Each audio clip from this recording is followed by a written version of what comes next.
День добрый, дорогие друзья.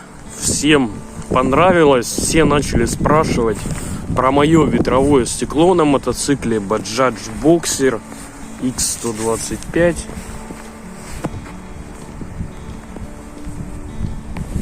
Поэтому сегодня расскажу вам немножечко про него, где покупал, какие от него ощущения, стало теплее или нет, как вообще ведет себя мотоцикл и так далее.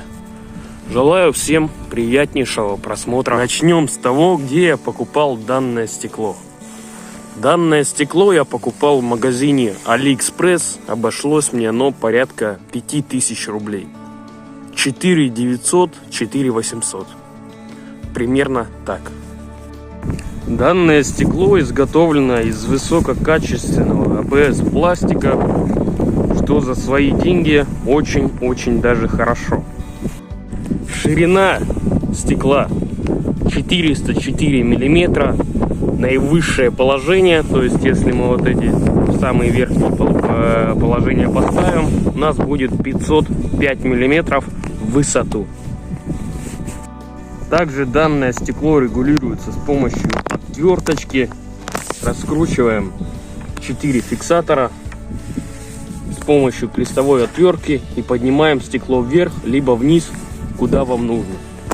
Сейчас стекло опущено в самое нижнее положение для того, чтобы было удобно ехать по лесу, по неровной местности и смотреть под колесо. Вот сейчас я сел на мотоцикл и держу телефон на уровне своих глаз. То есть стекло не мешает обзору. Мой рост 172 сантиметра, и данное стекло в наивысшем положении позволяет закрыть всю шею и оставляет немножечко для глаз, чтобы мы смотрели не через стекло, а нормально.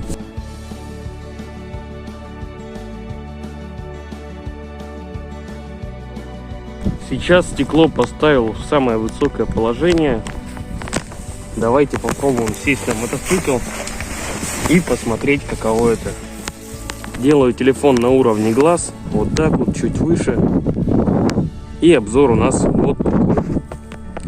То есть всю шею стекло закрывает. На трассе мы делаем самое верхнее положение, где-то может в городе или просто по дорогам. Можно сделать пониже, то есть как вам удобно. Данное стекло очень хорошо защищает от ветра, особенно вот в таком положении, потому что закрывает и грудь, и шею, и остается небольшая часть шлема, но данное стекло, ветер обтекает данное стекло и уходит выше шлема, то есть весь поток дует нам не в шлем, не вниз куда-то, а он отсекает ветер, и ветер уходит выше нашего шлема. То есть наша голова и шея не будет в напряжении. Да, кто-то скажет, что колхоз ставить стекло, еще и оставлять родной ветровичок.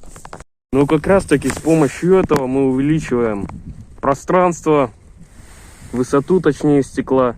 И стекло становится нам как раз до шеи. И оставляется небольшой промежуточек для глаз. Если кто-то хочет, то можно снять родной ветровик и поставить стекло ниже. Тогда оно будет чуть пониже, но выглядеть мотоцикл будет немножко по-другому. Кому-то нравится, кому-то нет. Делаем вывод, друзья. Данное стекло рекомендую всем к покупке. Ведь оно защищает нас от холодного ветра, от холодной погоды, от дождя, от мух, от камешек, которые могут прилететь вам прямо в грудь или в ваш шлем. Вот, так что всем рекомендую. Крепится данное стекло стандартно, как и все другие. Всем спасибо за просмотр. С вами был я, Степан Банных. Всем желаю хорошего катания, процветания в жизни и счастья, конечно же.